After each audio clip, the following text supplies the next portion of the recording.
प्रमाणामध्ये जो भेदभाव केला जातोय।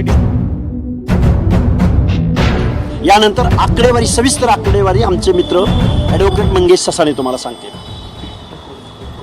तर या संदर्भामध्ये गेल्या 1-1.5 वर्षापासून हे PhDचे विद्यार्थी फेलोशिपसाठी वेगवेगळ्या पद्धतीने आंदोलन करतात। 40 दिवस त्यांनी आझाद मैदानावर आंदोलन केलेलं आहे। आत्ता 300 कोटी सारथीला, बार्टीला, महाज्योतीला सँक्शन झाले होते, त्यातले 90 कोटी ह्या वित्त विभागाने, या अर्थ खात्याने कमी करून टाकले। आता ज्या पुरवणी मागण्या या पावसाळी अधिवेशनामध्ये टाकलेल्या आहेत, या पुरवणी मागण्यामध्ये महाज्योतीच्या संचालकांनी 730 कोटीची मागणी केली होती आणि त्यानंतर जो जो अर्थसंकल्प आता सादर केला आहे त्याच्यामध्ये फक्त 230 कोटी हे फक्त महाज्योतीला दिलेत। 530 कोटीचा तब्बल आम्हाला तोंडाला पानं पुसलेले ते आम्हाला लागणारे जो खर्च आहे तो, आणि ते 203 कोटी फक्त दिलेले ते नागपूरला आणि नाशिकसाठी। पुण्यामध्ये महाज्योतीचं ऑफिस नाही, पण सारथीची विभागीय कार्यालय आणि सारथीचं मुख्यालय, त्याची 7-7, 8-8 मजली बिल्डिंग आहे।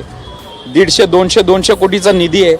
औरंगाबाद असेल, कोल्हापूर असेल, त्यानंतर नाशिक असेल, नागपूर असेल, इथं विभागीय कार्यालयांना हेक्टरमध्ये जागा दिलेली आहे, करोडोमध्ये निधी दिलेला आहे। आणि महाज्योतीला हा दुजाभाव, कारण की अजितदादांनी नियोजन खात्याकडे सारथी घेतलेली आहे, अण्णासाहेब पाटील महामंडळ दिले। यावर्षी अण्णासाहेब पाटील महामंडळाला तब्बल 750 कोटी दिलेत आणि ओबीसी आर्थिक विकास महामंडळाला पैसे दिलेत ते फक्त 7.5 कोटी।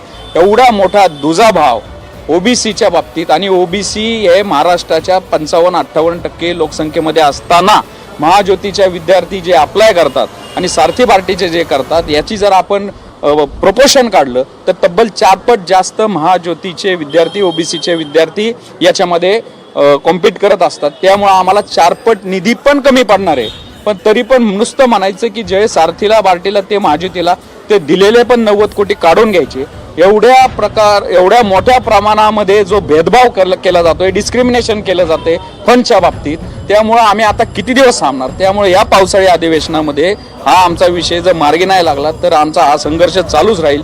या आमच्या माता भगिनी, यांची लहान मुलं घरी ठेवून आलेले आहेत। 1-1.5 वर्षापासून यांचे हे संशोधक आहेत, हे महाराष्ट्राला पुढे नेणार आहेत, आणि हे PhD, हे डॉक्टर होणाऱ्या विद्यार्थ्यांना जर अशा प्रकारे आंदोलन करावं लागत असेल तर एवढं मोठं दुर्दैव महाराष्ट्रामध्ये नाही। त्यामुळे अजितदादांच्या हातामध्ये देवेंद्र फडणवीसांनी सत्तेच्या चाव्या दिल्यात, तर त्यांना समान निधी देण्याचे समज मुख्यमंत्र्यांनी दिले पाहिजेत।